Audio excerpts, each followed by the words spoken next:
નમસ્કાર દર્શક મિત્રો, આપ જોઈ રહ્યા છો પાટવી ગુજરાતી ન્યૂઝ। આણંદ જિલ્લામાં ભારે વરસાદને પગલે જિલ્લા કલેક્ટર શ્રી પ્રવીણ ચૌધરી એક્શન મોડમાં અસરગ્રસ્ત વિસ્તારોની મુલાકાત લઈ યુદ્ધના ધોરણે કામગીરી કરવા અધિકારીઓને સૂચના। મેઘવા બડાપુરા ગામે કેનાલમાં પડેલું કાપડું ત્વરિત પુરાયું। તારાપુર અને પેટલાદમાં પાણીના નિકાલ માટે વહીવટીતંત્ર સજ્જ।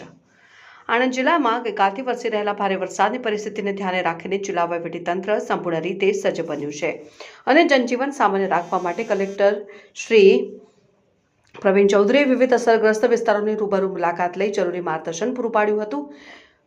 જિલ્લા કલેક્ટર શ્રીએ તારાપુર તાલુકાના મહિયારી ગામે હાઈવે ઉપર ભારે વરસાદને કારણે થયેલી સ્થિતિનું નિરીક્ષણ કરી પાણીના ત્વરિત નિકાલ માટે સુવ્યવસ્થિત આયોજન કરવા અને વાહન વ્યવહારમાં અવરોધ ન ઊભો થાય તે માટે તાકીદે કાર્યવાહી કરવા સંબંધિત અધિકારીઓને જણાવ્યું હતું।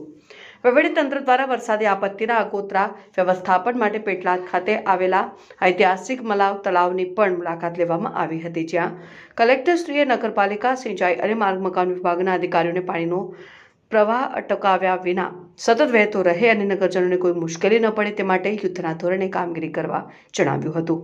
ઉમરેઠ તાલુકાના મેઘવા બડાપુરા ગામે કેનાલમાં કાપડું પડવાની ઘટના સામે આવતા આણંદ જિલ્લા પુરવઠા અધિકારી અને મામલતદાર ઉમરેઠ દ્વારા સમય સૂચકતા વાપરી ત્વરિત ધોરણે મહી સિંચાઈ વિભાગ નડિયાદનો સંપર્ક સાધી મરામતની કામગીરી હાથ ધરવામાં આવી હતી, જેના પરિણામે કોઈ જાનહાનિ કે માલહાનિ થવા પામી ન હતી।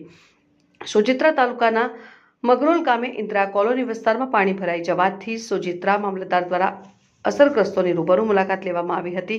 અતિવૃષ્ટિના કારણે પ્રભાવિત થયેલા ગ્રામજનોને સુરક્ષિત સ્થળે ખસેડવાની સાથે તેઓને રહેવા અને જમવાની કોઈ પણ પ્રકારની તકલીફ ન પડે તે માટે ચાલુ વરસાદે વહીવટીતંત્ર દ્વારા પાયાની વ્યવસ્થાઓ સુનિશ્ચિત કરવામાં આવી છે। આમ જિલ્લાના તમામ તાલુકાઓમાં વહીવટીતંત્ર દ્વારા સતત મોનિટરિંગ કરીને નાગરિકોની સુરક્ષા માટેના તમામ પ્રયાસો હાથ ધરવામાં આવ્યા છે।